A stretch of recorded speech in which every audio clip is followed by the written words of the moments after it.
I'm Rob Licuria, senior editor at Gold Derby, here with the Tattooist of Auschwitz composer Kara Talve. First of all, Kara, congratulations on your two Emmy nominations. How Thank exciting.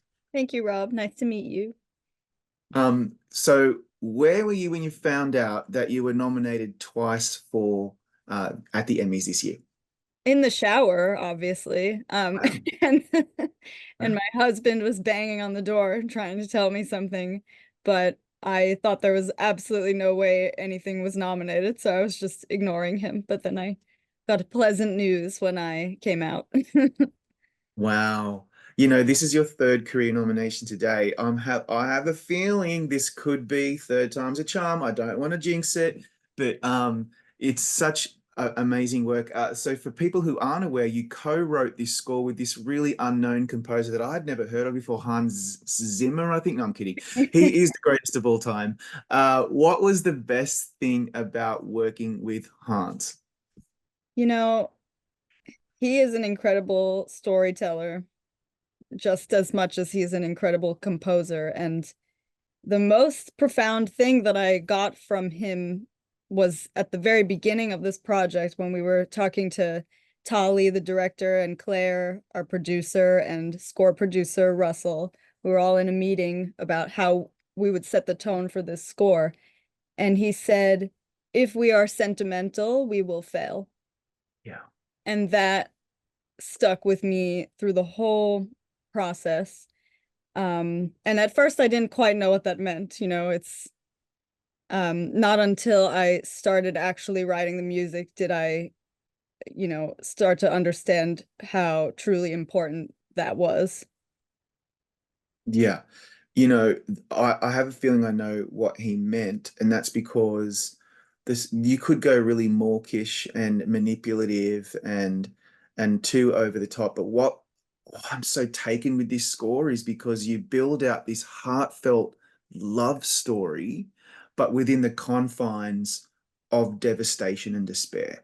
That surely must have been a really challenging Yeah. uh, line to walk very carefully to strike that balance. So talk me through threading that needle so that the audience feels those intermittent sparks of joy amidst the sorrow of their surroundings.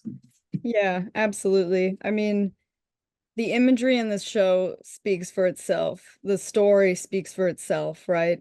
I mean, we know that the horrors that happened at Auschwitz can never be, you know, it's just unimaginable. And because of that, the music itself has to also be unimaginable, unthinkable, We really wanted to create this abstract environment that subtly supported the characters, um, let them lead the performance, never be epic because it just immediately feels wrong and disrespectful. And the last thing we wanted to do was overstep, especially in a series like this, because it's not even a story, it's literally somebody's truth, right? So you don't want to step on it or take away from it. That being said, it is a love story, like you said.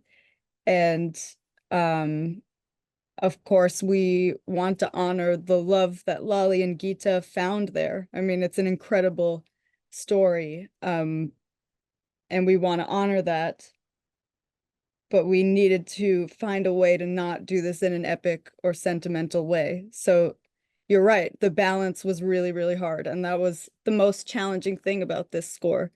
You're writing music for two people who are in love, but they're in the darkest place of all time. So it absolutely was about finding that balance. And hopefully we achieved that. That's all I can say. I think you did. How do you typically work together on a score like this, you and Hans? Like how does that process actually work? Yeah, it's a lot of Zoom. Um, he was on tour, and actually everyone on the production was in a different place. We had Tali in Israel, Claire in the UK, Hans was in the UK and sometimes here, and then Russ and I are here, and we get the late hours, So we're Yeah.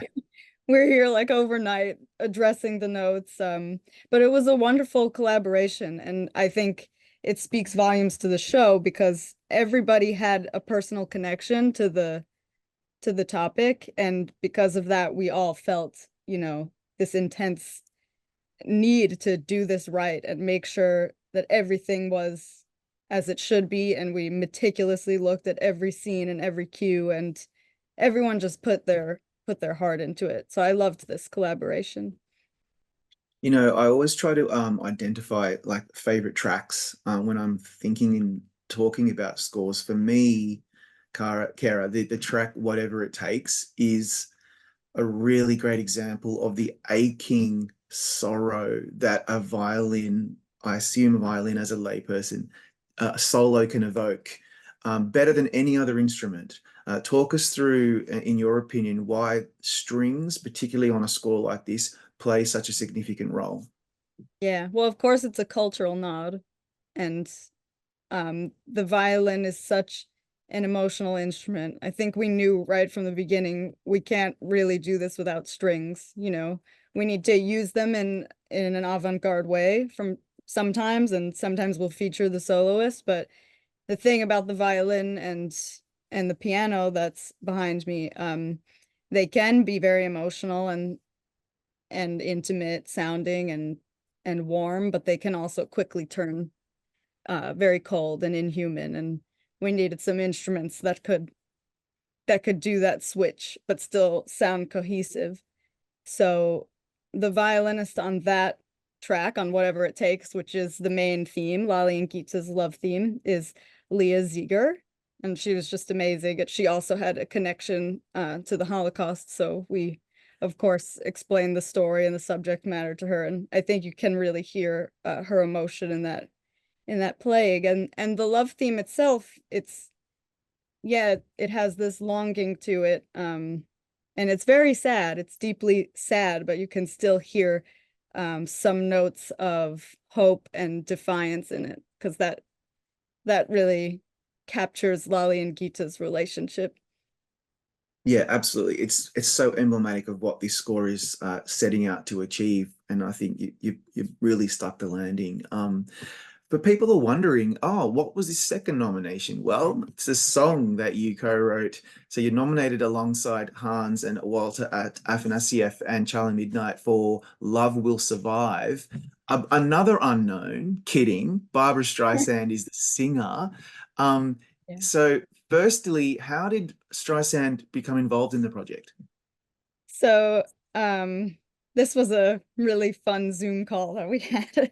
Uh, One day, Russell, our score producer, he was off this meeting for some reason, and he was on every single call except this one, where we were discussing who would end the show, like who will sing the end credits. We wanted somebody to put lyrics to the main love theme, uh, and sing it and take us out of the series on episode 6.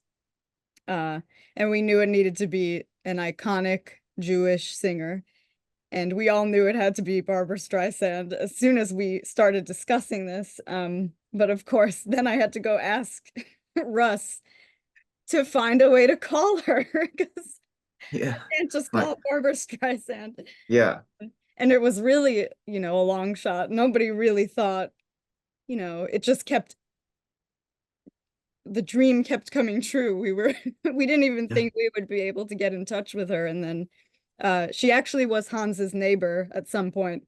So that connection definitely helped. And then I think the melody spoke to her and the story spoke to her. And because the context meant so much to her, she wanted to be a part of the project. So yeah, we were all incredibly honored that she joined us on this, and her performance of the song is just, I mean, she has so much emotion in her singing, and you can tell that it's deeply personal to her, the way that she sings the song. And yeah, I couldn't imagine anybody else singing it. So no, no, same.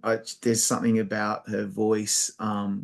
Yeah, and she really delivers, and it's just such a great example of the power of a really good song in a show like this. And on that note, Kara, thank you so much for your time. So congrats once again. We're going to bring you back shortly now for our group chat.